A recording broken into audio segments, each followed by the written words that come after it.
કેમ છો વિદ્યાર્થીઓ? મજામાં છો? આપણે આજે ફરીથી પાછા તમારા વાણિજ્ય સંચાલન વિષયને ભણવા માટે ભેગા થયા છીએ.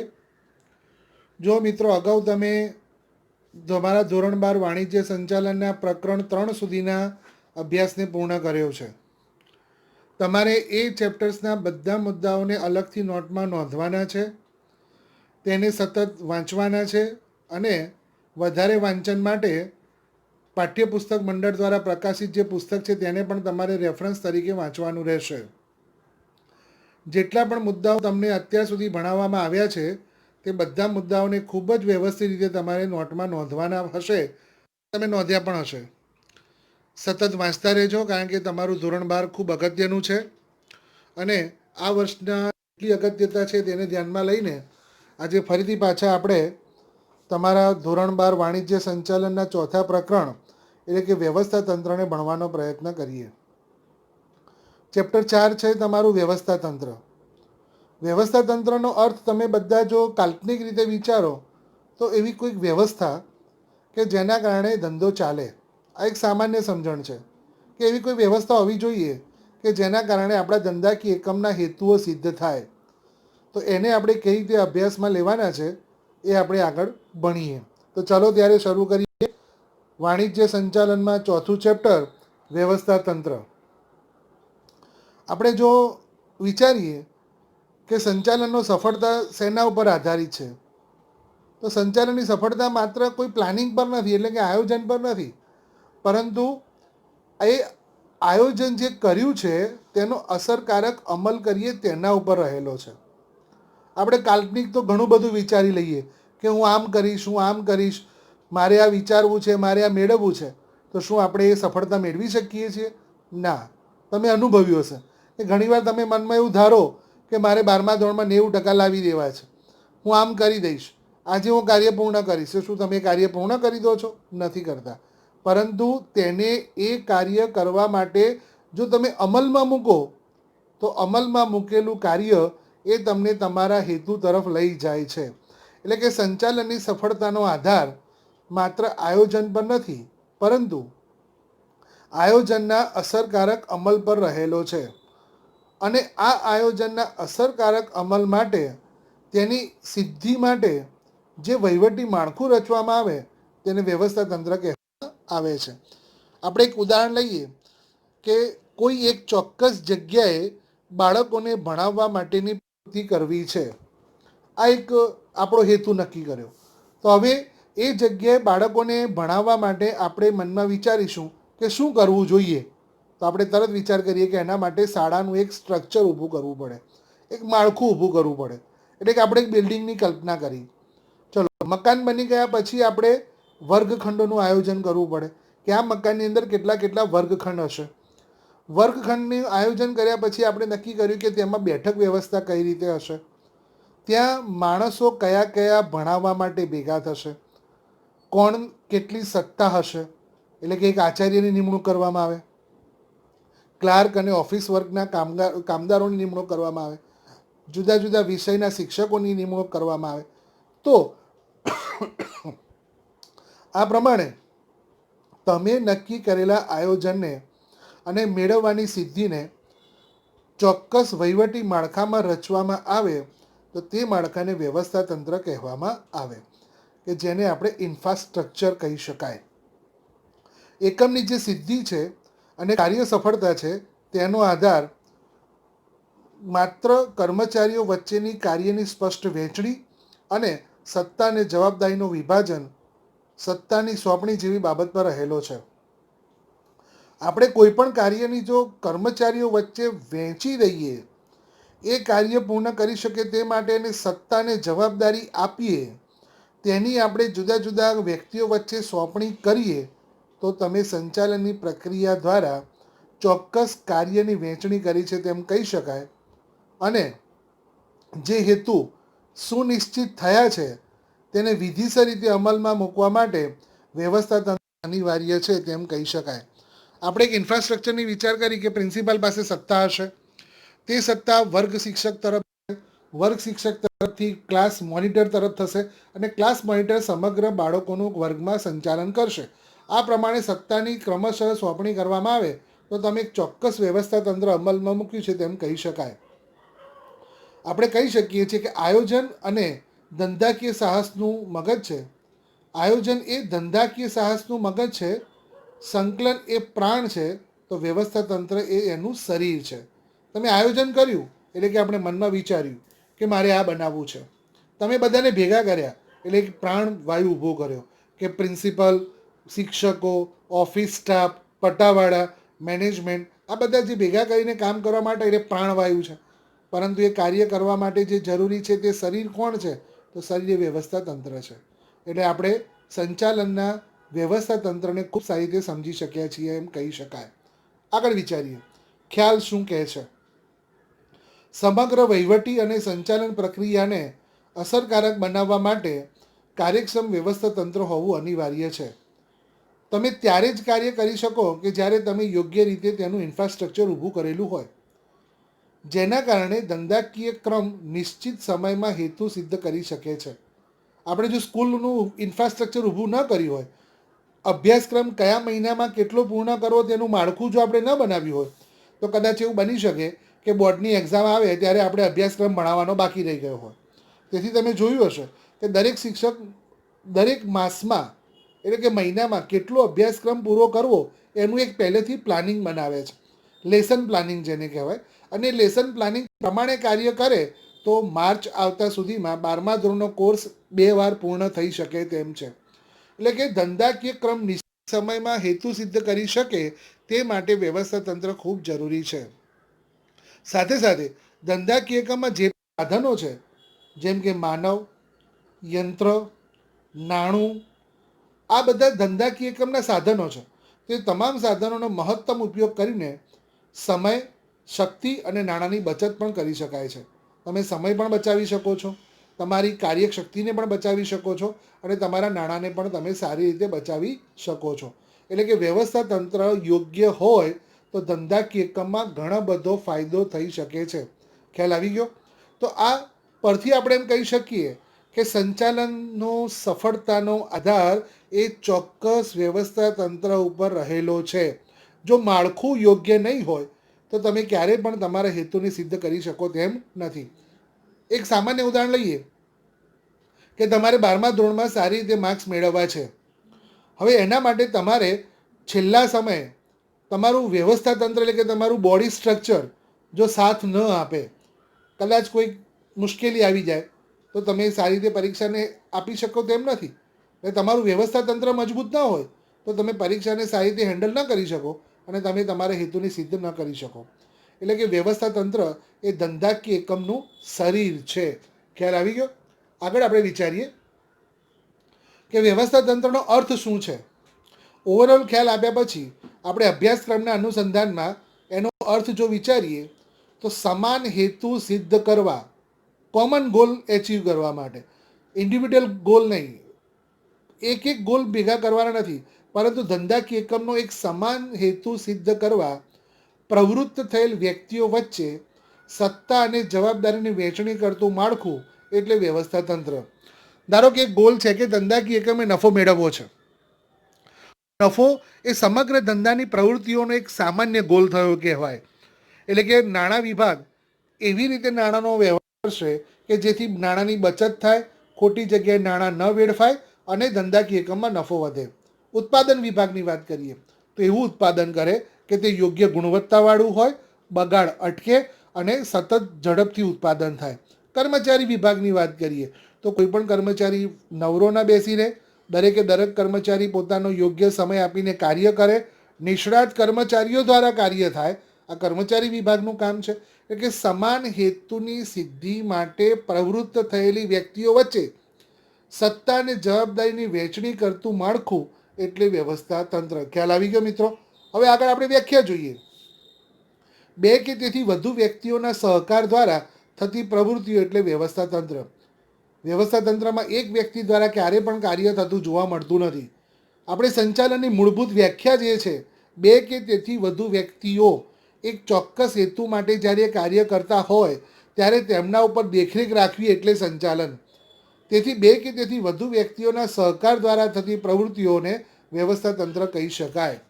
ખ્યાલ આવી ગયો? તો અર્થ અને વ્યાખ્યા એ તમને ખૂબ સારી રીતે સમજ પડી ગઈ હશે. હવે તેની લાક્ષણિકતાઓની વાત કરીએ તો ધંધાકીય એકમના વ્યવસ્થા તંત્રના ઘણા બધા લક્ષણો જોવા મળે છે. એમાં સૌથી પહેલું લક્ષણ છે ધ્યેયલક્ષી પ્રવૃત્તિ. ધ્યેયલક્ષી પ્રવૃત્તિઓમાં એવું કહી શકાય કે ધંધાકીય એકમના ધ્યેયની સિદ્ધિ માટે વ્યવસ્થા તંત્રની રચના કરવામાં આવે છે. એકમમાં તેના મુખ્ય ધ્યેય ઉપરાંત વિભાગીય ધ્યેયની પણ રચના કરવામાં આવે છે. એટલે કે એકમનો જે મુખ્ય ધ્યેય હોય તેના ઉપરાંત વિભાગના પણ નાના નાના ધ્યેયની રચના કરવામાં આવે છે. ધારો કે નાણાં વિભાગ ધ્યેય નક્કી કરે કે મારે નાણાંની બચત કરવી છે. કર્મચારી વિભાગ એવો ધ્યેય નક્કી કરે કે નિષ્ણાત કર્મચારીઓ દ્વારા શ્રેષ્ઠ કાર્ય કરાવડાવવું છે. ઉત્પાદન વિભાગ એવું નક્કી કરે કે શ્રેષ્ઠ ઉત્પાદન કરવું છે. વેચાણ વિભાગ એવું નક્કી કરે કે મારે વેચાણના લક્ષ્યાંકો સિદ્ધ કરવા છે. આમ વિભાગીય ધ્યેયની પણ રચના કરવામાં આવે છે. આ ઉપરાંત કર્મચારીઓના વ્યક્તિગત હેતુઓ પણ તેમાં જોડાયેલા હોય છે. આમ એકમના હેતુઓ, વિભાગીય હેતુઓ અને કર્મચારીઓના હેતુઓનું રૈખિક સંકલન કરતું માળખું એટલે વ્યવસ્થા તંત્ર. એનો મતલબ એવો થયો કે વ્યવસ્થા તંત્ર એ ધ્યેયલક્ષી પ્રવૃત્તિ છે, જેની અંદર ધંધાના પણ હેતુ આવી જાય, વિભાગના પણ હેતુ આવી જાય અને કર્મચારીઓના પણ હેતુ આવી જાય અને આ બધાનું સંકલન વ્યવસ્થા તંત્રમાં થઈ શકે છે. એટલે કહી શકાય કે વ્યવસ્થા તંત્ર એ ધ્યેયલક્ષી પ્રવૃત્તિ છે. બીજું લક્ષણ છે આયોજન પર આધારિત. વ્યવસ્થા તંત્ર એ આયોજન પર આધારિત છે. તમે કોના આધારે માળખું નક્કી કરો? તમે જે નક્કી હેતુ કર્યો છે તેના આધારે. એટલે કે પહેલાં હેતુ નક્કી કરવો પડે, શું કાર્ય કરવું છે, કાર્ય દ્વારા શું મેળવવું છે, કાર્ય ક્યારે પૂર્ણ કરવું છે, આ બધું આયોજન દ્વારા નક્કી કરવામાં આવે અને તેના આધારે ચોક્કસ માળખું ઊભું કરવું પડે. એટલે કે આયોજન દ્વારા સુનિશ્ચિત કરવામાં આવેલ ધ્યેયને આધારે તેની રચના થાય છે. વ્યવસ્થા તંત્રની રચના કરતાં પહેલાં આયોજન થવું અનિવાર્ય છે. મિત્રો, વાતને બરાબર ધ્યાનથી સાંભળજો. અનુકૂળતા લાગે તો મુદ્દાઓને નોંધજો કે વ્યવસ્થા તંત્રની રચના કરતાં પહેલાં આયોજન કરવું અનિવાર્ય છે. ભવિષ્યમાં અમલમાં મૂકવાની યોજનાને આધારે જ એકમના માળખાનું ઘડતર થઈ શકે છે. આપણે જે ભવિષ્યમાં અમલમાં મૂકવા છે તેને આધારે જ અત્યારે આપણે માળખું તૈયાર કરવું પડે. એટલે કે કહી શકાય કે વ્યવસ્થા તંત્ર આયોજન પર આધારિત છે. ખ્યાલ આવી ગયો? ત્રીજો મુદ્દો છે સત્તા અને ફરજોની સોંપણી. કોઈ પણ વ્યક્તિ તેને સોંપાયેલું કાર્ય ત્યારે જ પૂર્ણ કરી શકે છે જ્યારે તે કાર્ય કરવાની તેને સત્તા સોંપવામાં આવે. તમને કોઈ કાર્ય કહેવામાં આવે પરંતુ કાર્ય કરવા માટેની સત્તા તમને સોંપવામાં ન આવે તો તમે તે કાર્ય ક્યારેય પણ પૂર્ણ કરી શકતા નથી. એટલે કે ધંધાકીય એકમમાં કામ કરતી જુદી જુદી વ્યક્તિઓને તેમના કૌશલ્ય અને લાયકાતને આધારે જુદી જુદી પ્રવૃત્તિઓ આપવામાં આવે છે. દરેક વ્યક્તિનું કૌશલ્ય અલગ છે, તે પ્રમાણે તેમને પ્રવૃત્તિઓ આપવામાં આવે છે. આ સાથે તે વ્યક્તિને તેની સત્તા વિશે પણ માહિતગાર કરવામાં આવે છે. જ્યારે તમે કોઈ કાર્ય કોઈને સોંપો છો ત્યારે તેને તે કાર્ય કેવી રીતે પૂર્ણ કરવાનું છે તેની માહિતી પણ તેને આપવામાં આવે છે અને સાથે સાથે તેની ફરજો પણ આપણે તેને સોંપવી પડે છે. ભાઈ, તારી આ ફરજ રહેશે કે તારે આ સત્તાના આધારે આ કાર્ય આ સમયગાળામાં આ પ્રમાણે લક્ષ્યાંકો સાથે પૂર્ણ કરવાનું છે. એટલે કે કોઈ પણ કર્મચારીને સત્તા અને ફરજોની સોંપણી કરવામાં આવે તો જ તે વ્યક્તિ સારી રીતે કાર્ય કરી શકે છે. એટલે કે વ્યવસ્થા તંત્રનું એક લક્ષણ છે સત્તા અને ફરજોની સોંપણી કરવી. ત્યાર પછીનું છે માનવ પરિબળને મહત્ત્વ. માનવી જ કેન્દ્ર સ્થાને છે, કારણ કે આયોજન માનવી દ્વારા થાય છે, વ્યવસ્થા તંત્રની રચના પણ માનવી દ્વારા થાય છે, વ્યવસ્થા તંત્રમાં માનવીઓ જ ગોઠવાય છે, કાર્ય પણ માનવી દ્વારા જ થાય છે અને લક્ષ્યાંકો પણ માનવી જ સિદ્ધ કરે છે. એટલે એમ કહી શકાય કે કેન્દ્ર સ્થાને કોણ છે તો માનવી છે. કોઈ પણ આદર્શ વ્યવસ્થા તંત્રની સફળતાનો આધાર તેમાં કાર્ય કરતા માનવીઓ પર રહેલો છે. ગમે તેટલું સારું માળખું તૈયાર કર્યું હોય પરંતુ જો કર્મચારી તેમાં કામ કરતો યોગ્ય ન હોય તો તે ક્યારેય પણ સિદ્ધ થઈ શકતો નથી. એક સામાન્ય ઉદાહરણ છે, તમારી પાસે રોલ્સ રોય ગાડી છે, વિશ્વની સર્વશ્રેષ્ઠ ગાડી તમારી પાસે છે, તમારે ચોક્કસ કેન્દ્ર સ્થાને ધાર્મિક સ્થળ પર પહોંચવું છે, રસ્તો પણ ક્લિયર છે, ગાડીમાં પેટ્રોલ પણ છે જ, વ્યક્તિ તરીકે તમે પણ પાછળની સીટ પર બેઠા છો, પરંતુ ચલાવનાર વ્યક્તિ ડ્રાઈવર તરીકે લાયકાત ધરાવતો નથી, તેને ડ્રાઇવિંગ આવડતું નથી, તો તે કર્મચારી દ્વારા તમે તમારા લક્ષ્યાંક સુધી ક્યારેય પહોંચી શકવાના નથી. એટલે કે આદર્શ વ્યવસ્થા તંત્રની સફળતાનો આધાર તેમાં કાર્ય કરતા માનવી ઉપર રહેલો છે. તેથી અસરકારક વ્યવસ્થા તંત્રની સ્થાપના માટે માનવ સંબંધો જરૂરી છે. માનવ સંબંધો જો સારા હશે તો જ તમે વ્યવસ્થા તંત્રને સારી રીતે સિદ્ધ કરી શકો છો. ત્યાર પછીનો મુદ્દો છે પરિવર્તનશીલતા. પરિવર્તનશીલતા હોવી ખૂબ જરૂરી છે, કારણ કે જ્યારે તમે કોઈ પણ પ્રકારનું વ્યવસ્થા તંત્ર રચો છો એ ભવિષ્યની બાબતો માટે છે અને ભવિષ્યમાં અનિશ્ચિતતાઓ ઘણી રહેલી છે. એટલે કે એકવાર વ્યવસ્થા તંત્રની રચના થયા પછી તેમાં ફેરફારને અવકાશ શક્ય રાખવો પડે છે. બદલાતા જતા સંજોગો અને પરિસ્થિતિ અનુસાર વ્યવસ્થા તંત્રમાં સાનુકૂળ ફેરફારો કરી શકાય તેવા હોવા જોઈએ. કારણ કે ધંધાકીય એકમમાં નવી નવી ટેકનોલોજીઓ સતત આવતી રહે છે, નવી નવી શોધખોળો સતત થતી રહે છે, ધંધાકીય પર્યાવરણમાં પણ ફેરફાર થતા રહે છે.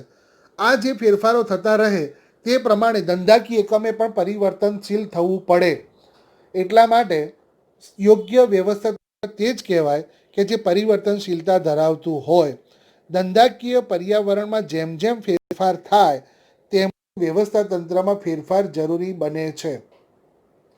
ત્યાર પછીનો મુદ્દો છે આંતર સંબંધોની સ્થાપના. ધંધાકીય એકમમાં ઘણા બધા વિભાગો કામ કરે છે. આ દરેકે દરેક વિભાગો વચ્ચે આંતર સંબંધો એ બહુ જ યોગ્ય અને મજબૂત હોવા જોઈએ. વ્યવસ્થા તંત્રનું કાર્ય હોદ્દાઓ કે વિભાગો વચ્ચે આંતર સંબંધોની સ્થાપના કરે છે. આપણે કોઈને સત્તા સોંપીએ, સાથે સાથે આપણે ફરજો પણ આપીએ, તો તે એકબીજા સાથે ચોક્કસ પ્રકારના આંતર સંબંધોની સ્થાપના કરે છે. તે એક કાર્યના બીજા કાર્ય સાથેના તેમજ એક વિભાગના બીજા વિભાગ સાથેના સંબંધોની સ્પષ્ટતા કરે છે. એક કાર્યને બીજા કાર્ય સાથે જોડે છે, એક વિભાગને બીજા વિભાગ સાથે જોડે છે અને તેમના સંબંધોની સ્પષ્ટતા કરે છે. એટલે કે વ્યવસ્થા તંત્રનું લક્ષણ છે કે તે આંતર સંબંધોની સ્થાપના કરે છે. ત્યાર પછી છે દેખરેખ અને અંકુશ. દેખરેખ, અંકુશ અને સંકલન એ વ્યવસ્થા તંત્ર માટે મૂળભૂત જરૂરિયાતો છે. કર્મચારીને સોંપવામાં આવેલ કાર્ય તે તેની સત્તાને ફરજને અનુલક્ષીને કરે છે કે કેમ તે અંગે દેખરેખ અને અંકુશની જોગવાઈ વ્યવસ્થા તંત્રમાં રહેલી છે. વ્યવસ્થા તંત્ર એ જુએ છે કે કર્મચારીને જે કામ આપણે સોંપ્યું છે તે કાર્ય તે યોગ્ય રીતે કરે છે કે કેમ. પ્રિન્સિપલ દ્વારા તેવું જોવામાં આવે છે કે જે શિક્ષકને જે કાર્ય વર્ગ માટે આપ્યું છે તે કાર્ય વર્ગમાં કરે છે કે નહીં. એટલે કે વ્યવસ્થા તંત્ર એ કાર્ય ઉપર થતી દેખરેખ રાખવાનું પણ કામ રાખે છે. અને સાથે સાથે કોઈ શિક્ષક ધારો કે કોઈ કાર્ય પૂર્ણ ન કરી શકે અથવા કોઈ પણ કર્મચારી તેને નક્કી કરેલા સમયગાળામાં લક્ષ્યાંક સિદ્ધ ન કરી શકે તો વહીવટી અધિકારી તેને સૂચન પણ કરે છે અને તે કાર્ય કરવા માટે તેને કન્વિન્સ કરે, એટલે કે અંકુશ પણ રાખે છે.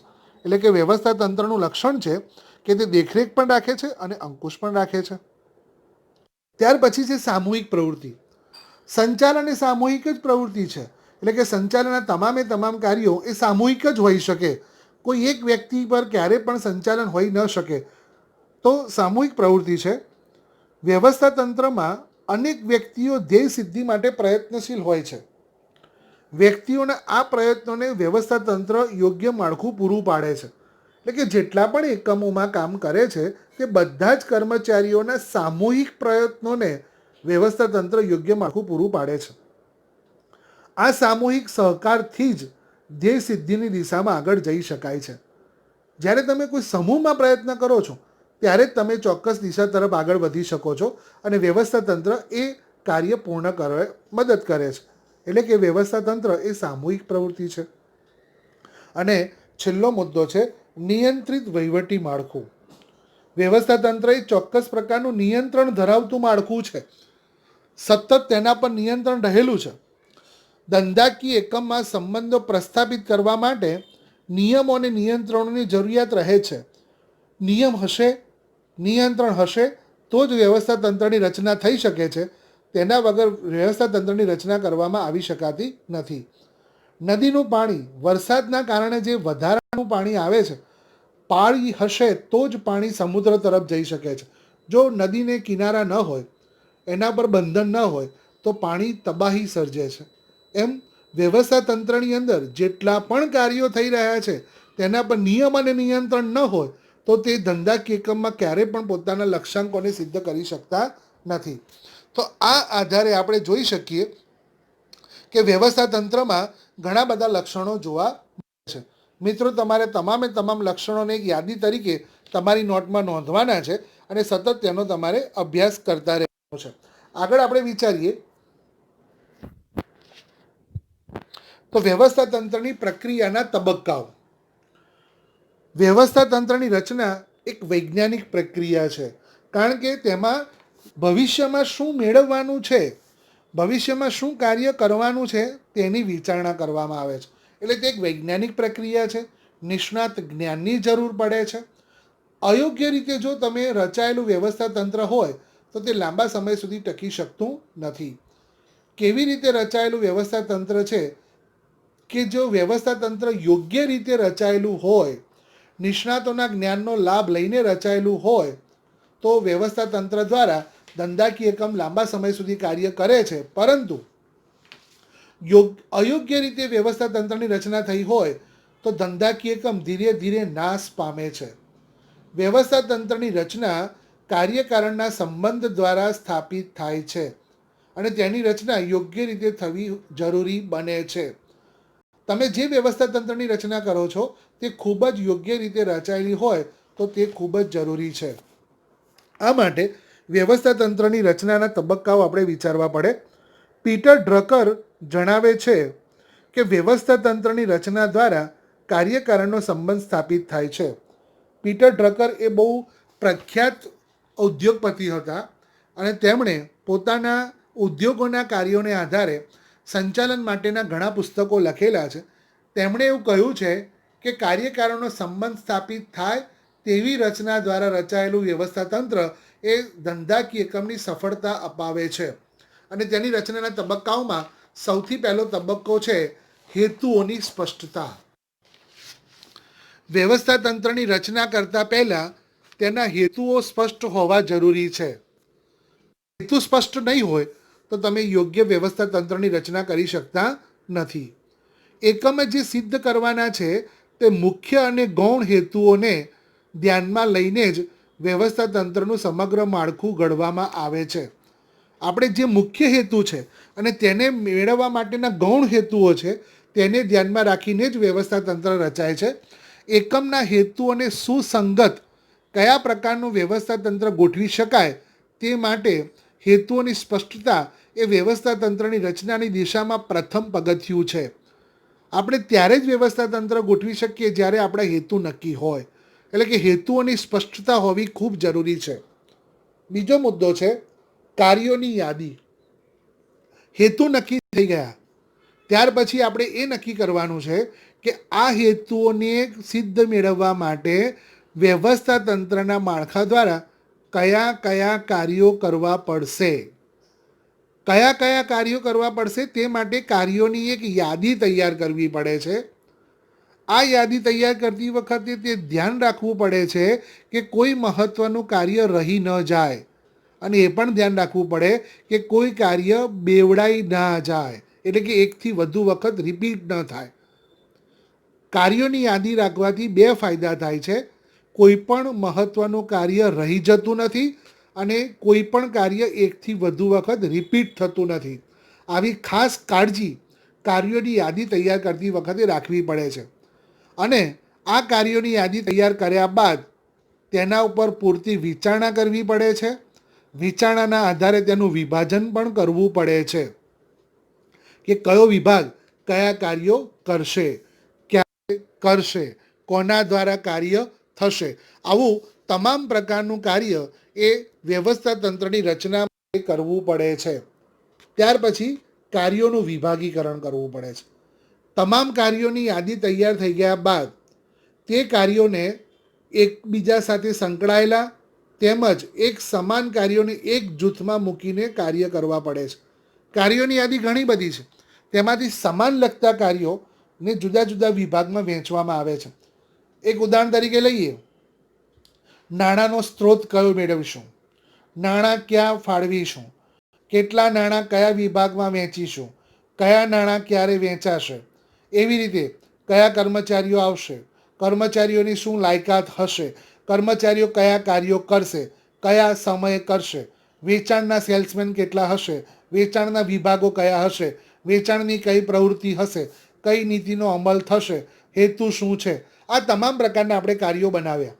તેમાંથી નાણાકીય લગતા કાર્યોને નાણાં વિભાગ માટે અલગ કરવામાં આવે, ઉત્પાદન વિભાગને લગતા કાર્યો ઉત્પાદન વિભાગ માટે નક્કી કરવામાં આવે, કર્મચારીઓને લગતા કર્મચારીઓને લગતા મૂકવામાં આવે, ઉત્પાદનને લગતા કાર્યોને ઉત્પાદન વિભાગમાં વહેંચવામાં આવે. એમ કાર્યોનું વિભાગીકરણ કરવું પડે.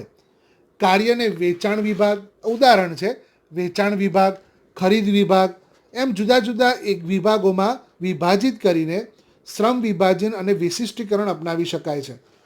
આપણે જોયું છે કે દરેક વિભાગમાં જે પણ કર્મચારીઓ છે તે વિભાગના કાર્યો માટે નિષ્ણાત હોય છે. તો તે રીતે તેમને તેમના વિભાગને લગતા જો કાર્યો આપવામાં આવે તો તમે એમાં વિશિષ્ટીકરણ લાવી શકો છો અને શ્રમનું પણ વિભાજન કરી શકાય છે. વિભાગીકરણ માટે એકમના સ્વરૂપ અનુસાર, ભૌગોલિક વિસ્તાર અનુસાર, કાર્યાનુસાર વગેરે પણ વિભાજન કરી શકાય છે. વિસ્તાર પ્રમાણે પણ આયોજન થઈ શકે, કાર્યાનુસાર પણ વિભાજન થઈ શકે. એક ઉદાહરણ છે, દાખલા તરીકે સમગ્ર દેશમાં વસ્તુનું વેચાણ કરતા એકમનું વિભાજન પૂર્વ, પશ્ચિમ, ઉત્તર, દક્ષિણ જેવા ઝોનમાં વહેંચી શકાય. આપણે સમગ્ર ભારત દેશમાં માલનું વેચાણ કરવા માગતા હોઈએ તો 4 દિશાઓમાં તેને આપણે ઝોનમાં વહેંચી શકાય. તેવી જ રીતે કાર્યાનુસારમાં વેચાણ વિભાગમાં વિજ્ઞાપન કરવું, પેકિંગનું કાર્ય કરવું, વિતરણનું કાર્ય કરવું વગેરે બાબતોને પણ આપણે વિભાગીકરણ કરી શકાય છે. આમ તમામ કાર્યોને જુદા જુદા કાર્યોમાં વિભાગ કરવામાં આવે છે. ત્યાર પછીનો મુદ્દો છે વિભાગીય હોદ્દા અને લાયકાત નક્કી કરવી. જ્યારે આપણે કાર્યોને વિભાગીકરણ કરીએ છીએ પછી એ વિભાગમાં કોણ વ્યક્તિનો કયો હોદ્દો હશે અને તે હોદ્દાને અનુસાર કઈ લાયકાતની આપણે જરૂર છે તેનું આપણે નક્કી કરવું પડે. કાર્યોનું યોગ્ય રીતે વિભાગીકરણ થયા બાદ વિભાગના કાર્યોની જવાબદારી સંભાળી શકે તેવા વિભાગીય હોદ્દાઓ અને તે માટેની યોગ્ય લાયકાતો નક્કી કરવામાં આવે છે. દાખલા તરીકે આપણે ઉદાહરણ આપી શકીએ કે ઉત્પાદન વિભાગનું કાર્ય છે તો ઉત્પાદનના વિભાગોના કાર્યોને આપણે ઉત્પાદન વિભાગમાં વહેંચ્યા પછી ઉત્પાદન અધિકારી કોણ હશે, તેનું ટેકનિકલ જ્ઞાન કેટલું હશે, તે ટેકનોલોજીને કેટલો જાણતો હોવો જોઈએ, કઈ ડિગ્રી ધરાવતો હોવો જોઈએ, આ બધી જ તેની લાયકાતો અને તે કોણ એન્જિનિયર હશે, કોણ ફોરમેન હશે, કોણ જોબર હશે, કોણ કામદાર હશે, આ બધી જ બાબતોના હોદ્દાઓ પણ આપણે નક્કી કરવા પડે. એવી રીતે એક ઉદાહરણ છે, વેચાણ વિભાગ માટે વેચાણ અધિકારી, વિભાગીય વડાના હાથ નીચે અન્ય હોદ્દાઓ કે સ્થાન ઊભા કરવાનું કાર્ય પણ આ જ તબક્કે કરી દેવામાં આવે છે. એટલે કે વિભાગ પ્રમાણે તમામ પ્રકારના હોદ્દાઓ અને સ્થાન ઊભા કરવામાં આવે છે. હવે આ હોદ્દા અને લાયકાતો નક્કી કર્યા બાદ જે વ્યક્તિઓને આપણે તે હોદ્દા ઉપર મૂકવામાં આવે તે વ્યક્તિઓ પોતાના વિભાગના કાર્યો સારી રીતે કરી શકે તે માટે સત્તા અને ફરજોની સોંપણી કરવામાં આવે છે. કે વિભાગીય હોદ્દાઓ, પેટા વિભાગીય હોદ્દાઓ અને લાયકાતો નક્કી થઈ ગયા બાદ દરેક વિભાગીય અધિકારી તેમના સોંપાયેલી ફરજોને સફળતાપૂર્વક પાર પાડી શકે તે માટે જરૂરી સત્તાની સોંપણી કરવી જોઈએ. જો સત્તા સ્પષ્ટ હશે તો તે કાર્ય બહુ જ સારી રીતે કરી શકે છે. જેથી કયો હોદ્દો ધરાવતી વ્યક્તિ કોને જવાબદાર રહેશે તેની પણ સ્પષ્ટતા થાય છે.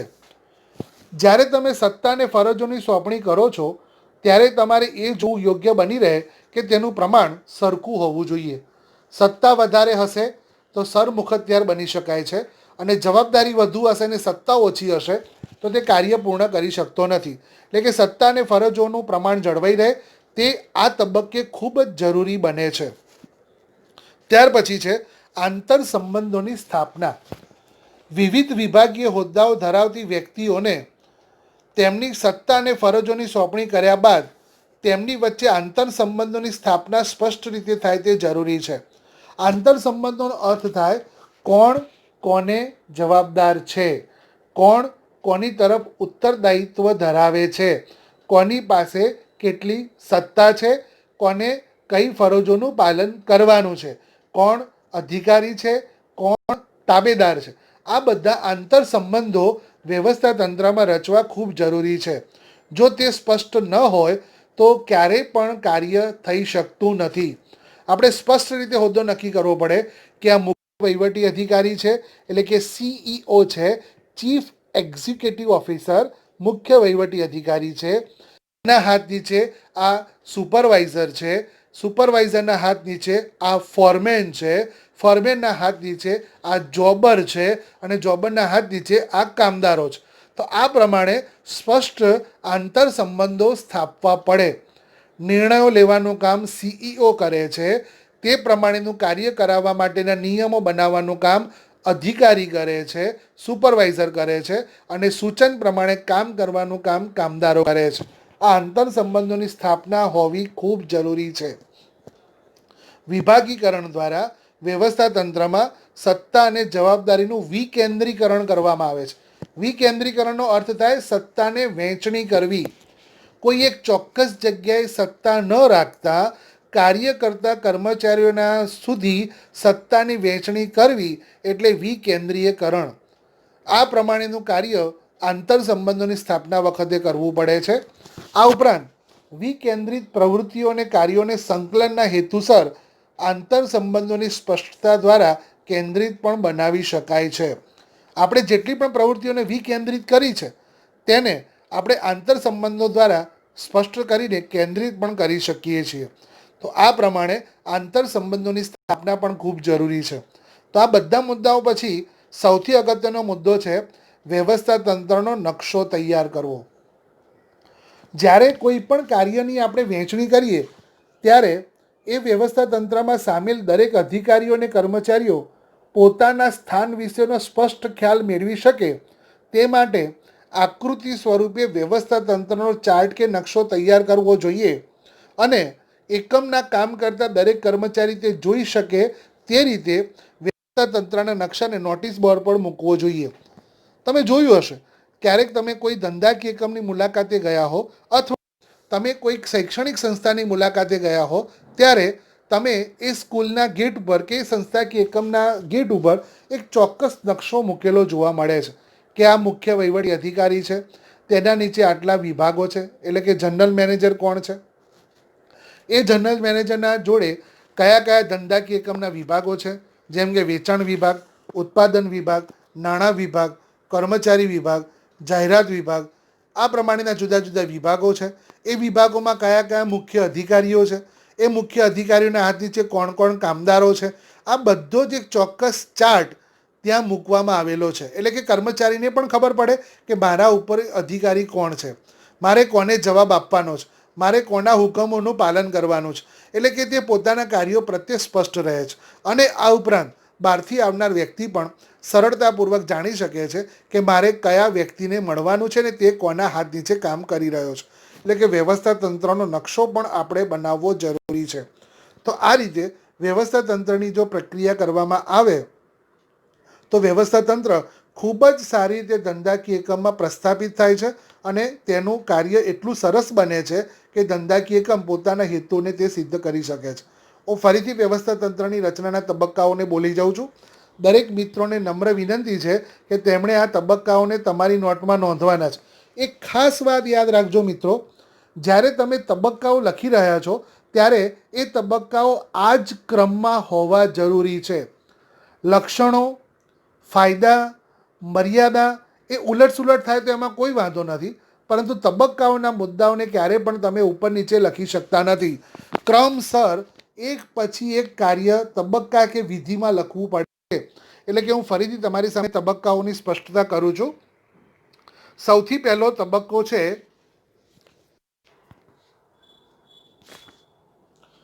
હેતુઓની સ્પષ્ટતા, એટલે કે હેતુ સ્પષ્ટ હોવા જોઈએ.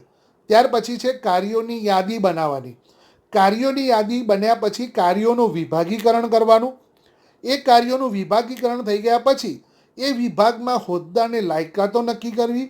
હોદ્દાને લાયકાતો નક્કી કર્યા બાદ જે કર્મચારીઓ ત્યાં ગોઠવાયા છે તેમને સત્તા અને ફરજોની સોંપણી કરવી. સત્તા અને ફરજોની સોંપણી કર્યા પછી એકબીજા વિભાગો વચ્ચે આંતર સંબંધોની સ્થાપના કરવી અને જે આંતર સંબંધો સ્થપાયા છે તેના આધારે વ્યવસ્થા તંત્રનો નકશો તૈયાર કરવો. એટલે પરીક્ષામાં જો આ પ્રશ્ન પૂછાય તો ક્રમસર 1 થી 7 તબક્કા તમારે લખીને સમજાવવાના રહેશે. ત્યાર પછી આપણે વિચારીએ કે વ્યવસ્થા તંત્રનું માળખું કયું કયું હોઈ શકે. મિત્રો, અસરકારક સંચાલન માટે આદર્શ વ્યવસ્થા તંત્ર ઉપર ભાર મૂકવામાં આવે છે. વ્યવસ્થા તંત્રનું માળખું એ વ્યવસ્થા તંત્રના પ્રકારો પણ દર્શાવે છે. ધંધાકીય એકમના સ્વરૂપ, કદ અને જવાબદારીઓના વિભાગીકરણના આધારે વ્યવસ્થાનો પ્રકાર આપણે નક્કી કરી શકીએ છીએ. આપણો ધંધો કયા પ્રકારનો છે, આપણા ધંધાકીય એકમની કઈ પ્રવૃત્તિ છે તેના આધારે યોગ્ય વ્યવસ્થા તંત્ર આપણે ધંધાકીય એકમમાં અપનાવી શકીએ છીએ. અને એ વ્યવસ્થા તંત્રના ઘણા બધા પ્રકાર છે. તેમાંથી તમારા અભ્યાસક્રમમાં 5 પ્રકાર આપવામાં આવેલા છે. સૌથી પહેલું છે રૈખિક વ્યવસ્થા તંત્ર, સ્ટ્રેટ લાઇન ઓર્ગેનાઇઝેશન. એટલે કે એક જ સરખી સત્તા ઉપરથી નીચે તરફ જતી હોય તેને રૈખિક વ્યવસ્થા તંત્ર કહેવાય, જેનો વિસ્તૃત ખ્યાલ આગળ આપણે આ જ પ્રકરણમાં શીખવાનો છે. પછી બીજું છે કાર્યાનુસાર વ્યવસ્થા તંત્ર, એટલે કે કાર્યો પ્રમાણે જુદા જુદા કામ સોંપવામાં આવે અને અધિકારીઓની નિમણૂક થઈને વ્યવસ્થા તંત્રનું કામ થાય. ત્રીજું છે વૈદિક વ્યવસ્થા તંત્ર. વૈદિક એટલે ઓફિશિયલી, એટલે કે વેલ ઓર્ગેનાઇઝ અને સંચાલન દ્વારા માન્યતા પામેલું વૈદિક વ્યવસ્થા તંત્ર. ત્યાર પછી મુદ્દો છે અવૈદિક વ્યવસ્થા તંત્ર, એટલે કે માનવીય સંબંધો, પ્રેમભાવ, લાગણી, કરુણા, મિત્રતા આના આધારે થયેલું વ્યવસ્થા તંત્ર જેને અવૈદિક વ્યવસ્થા તંત્ર કહેવાય.